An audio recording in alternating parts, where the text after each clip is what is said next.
तुम्ही अनेक ठिकाणी अनेक अशा प्रसंगामध्ये कायद्यामध्ये कक्षा आपण ठरवल्याच आहे. आता बदलत्या परिस्थितीनुसार आई वडिलांच्या संदर्भात हा कायदा आहे. आता पती पत्नीच्या संदर्भात कायदा आहे की नाही आहे. मग तुम्ही जेव्हा घटस्फोट घेता तेव्हा पोटगी द्यावी लागते की द्यावी लागत नाही. हा त्याच्यात का आता पुढचा प्रवास आहे एवढंच. या अगोदर असं होत नव्हतं. पण आता ययातीची कथा आपण ऐकली, श्रावणबाळाची ऐकली, प्रभू रामाची कथा ऐकली, छत्रपती शिवाजी महाराजांची ऐकली. आता बदलला आहे प्रसंग. तर या प्रसंगामध्ये आता फक्त कथेतून संस्कार पोहोचत नाही तर जरा डबल डोस द्यावा लागतो. तो काय द्यायचा. भाऊ हे केंद्राला पण ऍप्लिकेबल होऊ शकतं ना, कारण हीच केस अशाच केसेस देशभर असणारच आहेत. पण मी आमदार आहे. नाही ते बरोबर आहे, पण तुम्ही पंतप्रधानांना जे लिहिणार आहात इंग्रजीच्या बाबतीत, मी इंग्रजी बाबतीत नाही, हा तसं- कायदा राज्य सरकारने मंजूर केल्यावर राज्य सरकारच्या हा बाजूला मग मी पंतप्रधानांना पत्र देऊ की आमच्या राज्याचे मुख्यमंत्री आणि उपमुख्यमंत्री हे आईवडिलांवर प्रेम करणारे, प्रचंड प्रेम करणारे आहे. त्यांनी हा कायदा केला आहे. तुम्हीही प्रेम करता तर देशात लागू करा. पण या संदर्भात आज केंद्राचा संबंध येत नाही. आता राज्यापुरता काय पण उद्या येणारच नाही ना हे. उद्या नाही, येणारच आता- नाही ते डायरेक्ट जुलै उद्या यासाठी येऊ शकत नाही. आणि इंग्रजी नाही. उद्या बॅगेट झालाय. आता पुढचे जे 2 आठवडे आहे तेव्हा शुक्रवार नाही आहे, कारण अशासकीय विभागाचा दिवस शुक्रवार आहे. त्यामध्ये जुलैच जाईल. भाऊ कायदा सभागृहाला सभेला आणि परिषदेला विरोधी पक्षनेता नाही. बऱ्याच चर्चेच्या वेळेस तुम्ही विरोधकांसोबत सत्ताधाऱ्यांनी सडोकी पडत ठेवत आहे. अनेक उदाहरणं आहेत. मग लक्षवेधीचे प्रकरण असतील किंवा चर्चा वाढवण्याचे प्रकार असतील. खासगी आमदार बोलतात की जरी विरोधी पक्षनेता नसेल मात्र सुधीर मुनगंटीवार विरोधी पक्षनेत्याच्या भूमिकेत दिसतात. मी जनतेच्या प्रतिनिधित्व करतो आणि जनतेचे प्रश्न मांडतो. विरोधी पक्षनेता म्हणजे जो सरकारवर कारण नसताना बाभाडे काढतो त्याला विरोधी पक्षनेता म्हणतात. जसं जगामध्ये आता पेट्रोल, डिझेल आणि गॅसच्या अडचणी आहे, तेव्हा असा काही आव आणतात की फक्त भारतात अडचणी आहे. अशा जागा फक्त राजकारण करायचं आहे तो विरोधी आहे. जागा दीन दुर्बल शोषित पीडित व्यक्तीचा आवाज बुलंद करायचा आणि तो 95 ते 99 सरकार असतानाही मी केला.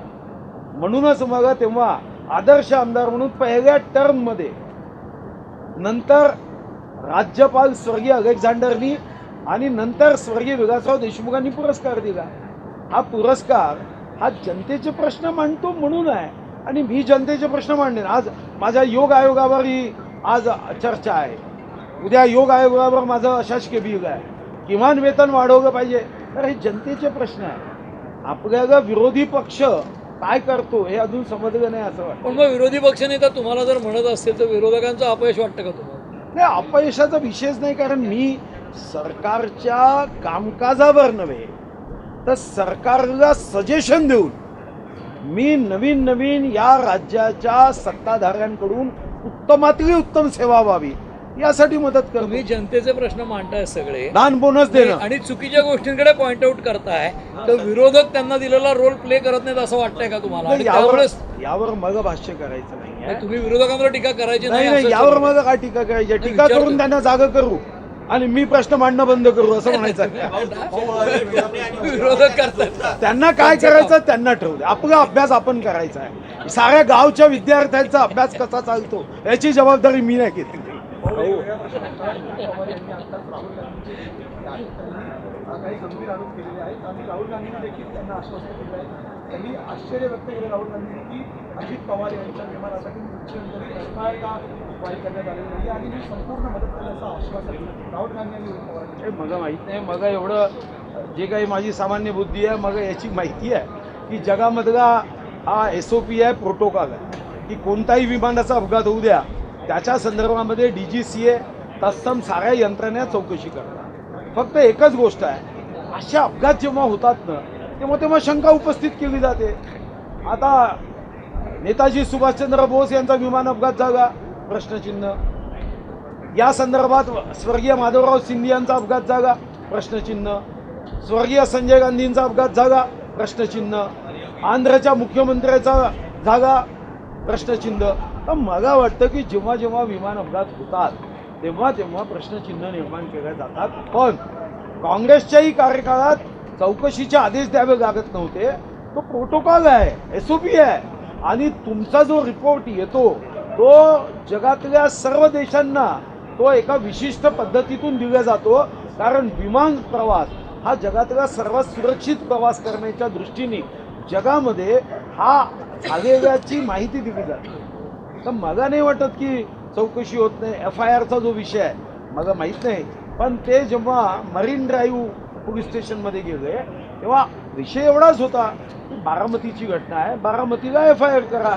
जेव्हा तुम्ही म्हणाले ना इथंच करायचं आहे तेव्हा त्यांनी 0मध्ये तो दाखल केला आणि बारामतीला पाठवला. FIR घेत नाही. आता असं तर होणार नाही, पण मुंबईची घटना असेल तर चंद्रपूरमध्ये FIR साधारणतः घेतल्या जात नाही. अतिविशिष्ट काही कारण असेल तर घेतला जातो, चौकशा होत आहे. आणि दुसरी गोष्ट की सुनेत्रा ताई या उपमुख्यमंत्री आहे. अरे त्यांनी आपला पती गमावला आहे. पतीचं काय दुःख असतं याबद्दल आपलं शास्त्र सांगते की जगाची सारं वजन एकीकडे आणि पतीचं ओझं खांद्यावरचं एकीकडे. तर सुनेत्रा ताई उपमुख्यमंत्री असताना त्या सुद्धा तर त्याची काळजी घेतील ना. 2 चिरंजीव आहे, असं होऊ देईल का? मला वाटतं की ठीक आहे, चौकशी झाली पाहिजे का, तर ती होत आहे, पण शंकास्पद करू नये. सुनेत्रा ताई उपमुख्यमंत्री आहे, त्यांना घटनेने दिलेले अतिशय जास्त अधिकार आहे. आणि रूल्स ऑफ बिझनेसमध्ये उपमुख्यमंत्री महोदयांनी एखाद्या कागदावर आदेश दिले तर त्या आदेशाची अंमलबजावणी मुख्य सचिवांना करावी लागते. हे आपल्या राज्याचे रूल्स ऑफ बिझनेस आहे आणि ते काय आमच्या सरकारने केले नाही, परंपरेने आले आहे. तर असं काय शंका घेत आहे की म्हणजे तुमची काकी आहे सुनेत्रा काकी, एकदा भेटा, तुमच्या मनातल्या शंका सांगा, काही असेल कागदावर द्या, त्या सुद्धा याच्यामध्ये मदत करतील ना. याला जोडून विचारतो कारण त्यांनी त्याच्याकडे जोड केला. जयंत पवार पत्रकार परिषद ती रद्द झाली. आता रोहित पवार संशय व्यक्त करतात की त्यांच्याच पक्षातील काही नेत्यांनी किंवा भाजपने त्यांना पत्रकार परिषद घेऊन दिली नाही का, याचाही तपास करायला हवा. अशा गोष्टी खरं तर अशा मला वाटते हवेत तीर चालू, असे आरोप करणं योग्य आहे का? तो तुमचाच भाऊ आहे, कधी तर भेटा, टेलिफोनही करायला पैसे नाही का? मी देवेंद्रजींना सांगतो राज्य सरकारकडून व्यवस्था करा, फुकट टेलिफोन. विचारा ना त्यांना कशामुळे झालं. असंच काहीतरी हवे. जर तुमचा माझ्या माहितीप्रमाणे अजितदादा काका आहे तर सख्खा चुकत भाऊ आहे ना, सख्खा नाही चुकत असेल पण भाऊच आहे ना. बारामतीचंच पाणी पिलं आहे ना, शरद पवार साहेबांच्या छत्रीखाली मोठे झाले आहे ना. एकदा फोन करा, विचारा की पत्रकार परिषद तू घेणार होता बेटा, काय झालं ते सांगतील आणि ते बदलतील असं वाटत असेल तर एवढे फोन रेकॉर्ड होतात, तुम्ही एक आपला रेकॉर्ड करून टाका. तुम्ही ज्या प्रकारे भूमिका मांडता सभागृहामध्ये, टोले मारतात, टोमणे मारतात, चिमटे काढतात, विरोधकांना त्याचा फायदा होतो असं वाटतं? विरोधकांना मी सांगितलं, मी 95 पासून हे करतोय. आजच काय झालं तुम्हाला असं? तुम्ही जरा माझी 95 पासूनची भाषणं आहे 95 पासूनची भाषणं आहे का? अरे टोले टोमणे, अशासकीय ठराव, अशासकीय विधेयक, अर्धा तास चर्चा, प्रश्नावर अर्धा तास चर्चा, लक्षवेधी, शेवटी तर अनेक कायदे या विधान भवनातल्या अध्यक्ष महोदयांना बदलावे लागले. मी लक्षवेधी मांडायला 8-8 दिवस या बाहेर उभा राहायचो गेटवर.